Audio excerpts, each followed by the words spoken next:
OpenAI says it would buy Chrome if Google is forced to sell. Instagram's former CEO testified that Mark Zuckerberg thought the app was a threat to Facebook. And teens are becoming more worried about the effects of social media. It's Wednesday, April 23rd, and this is your morning tech news roundup from Engadget.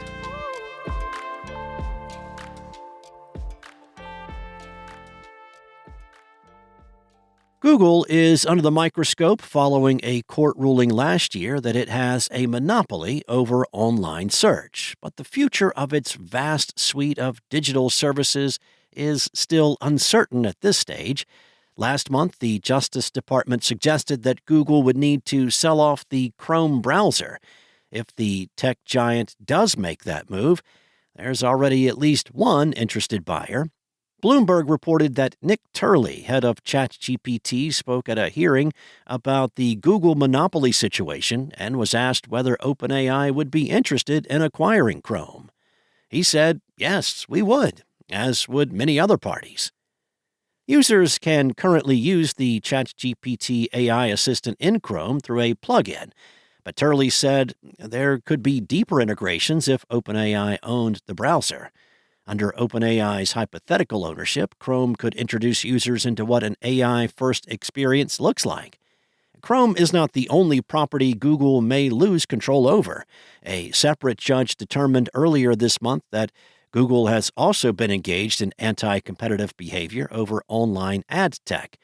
It's no surprise that any other major tech operation would be interested in acquiring one of the many popular services Google has developed over the years. The real question is which one of them landing a purchase would not create a new monopoly.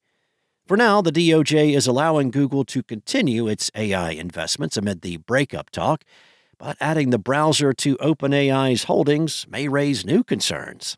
Since the wheels of justice often turn slowly, it may be a while before we learn the outcomes of the recent Google rulings.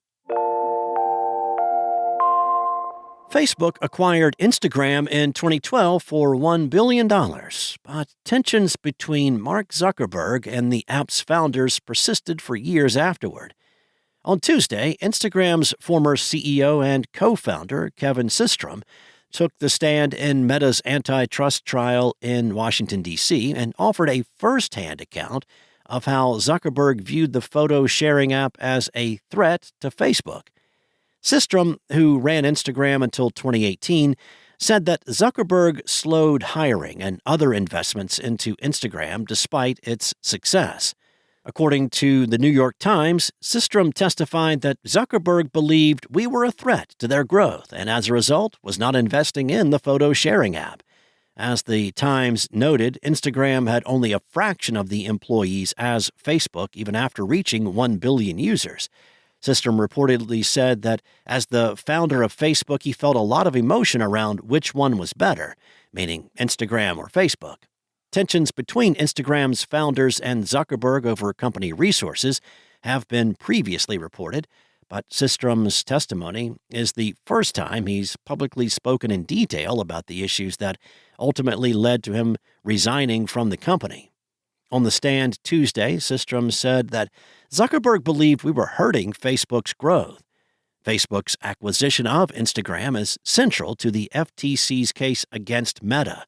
The government has argued that Meta's purchase of WhatsApp and Instagram were anti-competitive, and that the social media company should be forced to divest the businesses. Systrom's testimony comes a week after Zuckerberg took the stand and defended Meta's $1 billion Instagram acquisition. However, a 2018 email from Zuckerberg that surfaced earlier in the trial showed that the Facebook founder was aware as early as 2018 that he could be forced to spin off the services into independent entities. As lawmakers call for social media companies to do more to protect the mental health of their youngest users, teens' perception of social media also seems to be changing. A growing number of teens say that social media is harmful and takes up too much of their time. That's according to a new report from Pew Research. The report, which was based on a survey of nearly 1,400 teens and parents in the U.S., sheds light on how teens' perspective on social media has changed amid increasing calls to hold online platforms accountable for the alleged harms they've done to their youngest users. According to the report, 48% of teens now view social media as a mostly negative influence on other people their age. That is a significant jump from the last time Pew polled teens on the question back in 2022, when just under a third of teens said the same. The number of teens who view social media as mostly positive also decreased, from 24% in 2022 to 11% in the latest poll.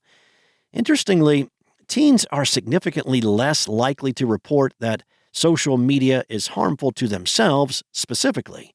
Only 14% of teens polled by Pew reported that social media negatively affects them personally.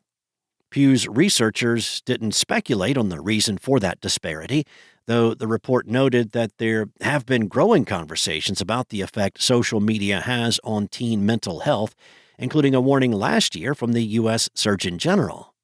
Pew's report also suggested that teens are becoming increasingly aware of how much time they actually spend on social media platforms. 45% of teens said they spend too much time on social media, up from 27% who said the same in 2023. A similar proportion of teens said their social media negatively affects their sleep and productivity. 44% of teens reported that they've cut back their smartphone and social media use overall. Now, while this report is unlikely to settle the long-running debate about whether social media is more helpful or harmful to young people, the fact that teens' views are shifting is telling. At a time when some lawmakers have proposed banning younger kids from social media altogether, Pew's report suggests that adults are not the only ones worried about the issue. Thanks for listening. There's more to these stories and more tech news at Engadget.com. This episode featured journalism from Anna Washenko and Carissa Bell and was voiced and produced from the sound studios of Spoken Layer. Enjoy your day, and I'll be back tomorrow with more tech news from Engadget.